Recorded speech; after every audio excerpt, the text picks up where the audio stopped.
વડાપ્રધાન શ્રી નરેન્દ્રભાઈ મોદીના નેતૃત્વની કેન્દ્ર સરકારનું 2024-25ના વર્ષનું બજેટ વિકસિત ભારતનો સુરેખ પથ કંડારતું સર્વગ્રાહી અને સર્વસ્પર્શી બજેટ છે. એટલું જ નહીં, દેશની આઝાદીના શતાબ્દીએ 2047 સુધીમાં ભારતનો યુવા વિશ્વ સમક્ષ યુથ પાવર બનીને ઉભરી આવે તે માટેની યોજનાઓ પર ખાસ ફોકસ કરવામાં આવ્યું છે. આ બજેટ ગરીબ, યુવા, અન્નદાતા અને નારી શક્તિના સર્વાંગી વિકાસને વેગ આપતું બજેટ છે. રોજગાર, કૌશલ્ય વિકાસ, MSME અને મધ્યમ વર્ગ પર ધ્યાન કેન્દ્રિત કરવા સાથે એનર્જી, સિક્યોરિટી, પ્રાકૃતિક ખેતી સહિત કૃષિ ક્ષેત્રના વિકાસને પ્રાયોરિટી આપવામાં આવી છે. યુવા શક્તિના કૌશલ્ય નિખાર માટે 2 લાખ કરોડ રૂપિયાના પ્રાવધાન સાથે આગામી વર્ષમાં 4.1 કરોડ યુવાનો માટે 5 નવી યોજનાઓ શરૂ થવાની છે.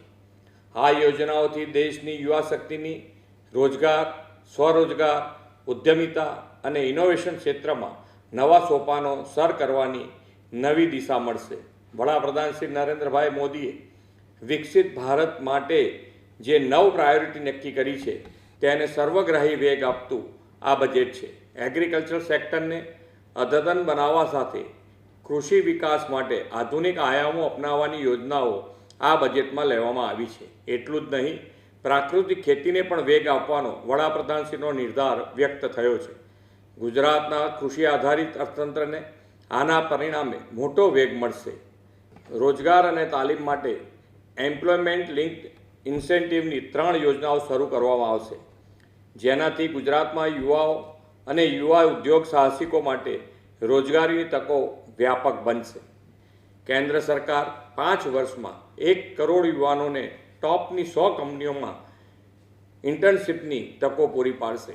PM જનજાતીય ઉન્નત ગ્રામ અભિયાન અંતર્ગત આદિજાતિ વિસ્તારોમાં સરકારી યોજનાના લાભના સેચ્યુરેશનને વેગ આપવામાં આવશે.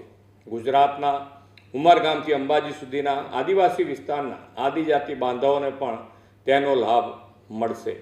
ગુજરાતના ઔદ્યોગિક વિકાસમાં MSME એ બેકબોન સમાન છે. આ બજેટમાં કરવામાં આવેલી વિશેષ જોગવાઈઓથી MSME સેક્ટરને બૂસ્ટ મળશે.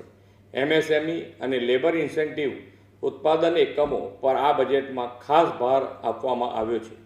મેન્યુફેક્ચરિંગ ક્ષેત્રના MSME માટે ક્રેડિટ ગેરંટી સ્કીમ શરૂ કરવામાં આવી છે. તે સાથે જ મુદ્રા લોન હાલના 10 લાખથી વધારીને 20 લાખ કરવામાં આવશે. Investment ready plug and play 100 industrial park વિકસિત કરાશે. PM સૂર્ય ઘર મફત વીજળી યોજના રૂફટોપ સોલર પ્લાન્ટ માટે શરૂ કરવામાં આવી છે, જેમાં 1 કરોડ આવાસ 300 યુનિટ સુધી મફત વીજળી મેળવી શકે તેવું લક્ષ્ય છે. ગુજરાત આ યોજનાના અમલમાં પણ અગ્રેસર છે અને આ વર્ષના બજેટમાં એનર્જી સિક્યોરિટી માટેના પ્રાવધાનથી ગુજરાતની અગ્રેસરતા વધુ ગતિમય બનશે. નાણામંત્રીએ આ વર્ષના બજેટમાં પગારદાર કર્મચારીઓ અને પેન્શનરોને સ્ટાન્ડર્ડ ડિડક્શનમાં આપેલી રાહતથી મધ્યમ વર્ગને મોટો આર્થિક લાભ થશે. એન્જલ ટેક્સ દૂર કરવાથી ગુજરાતના નવા ઉદ્યોગકારો અને સ્ટાર્ટઅપ ઇકોસિસ્ટમને નવી દિશા મળશે. ગોલ્ડ, સિલ્વર અને પ્લેટિનમની ઇમ્પોર્ટ ડ્યુટીમાં ઘટાડો થવાથી ગુજરાતના જેમ્સ એન્ડ જ્વેલરી ઉદ્યોગને વધુ વેગ મળશે.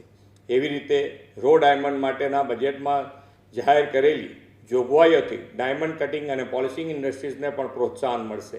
વડાપ્રધાન શ્રી નરેન્દ્રભાઈ મોદીએ 2047માં દેશ આઝાદીની શતાબ્દી ઉજવે ત્યાં સુધીમાં ભારતને પૂર્ણ વિકસિત રાષ્ટ્ર બનાવવાનો જે સંકલ્પ કર્યો છે તેને આ બજેટ સંપૂર્ણ રીતે પાર પાડશે એવો મને વિશ્વાસ છે. આવું સર્વસમાવેશી, સર્વપોષક અને લોકરંજક બજેટ આપવા માટે વડાપ્રધાનશ્રી અને કેન્દ્રીય નાણામંત્રીનો સમગ્ર ગુજરાત વતી આભાર વ્યક્ત કરું છું.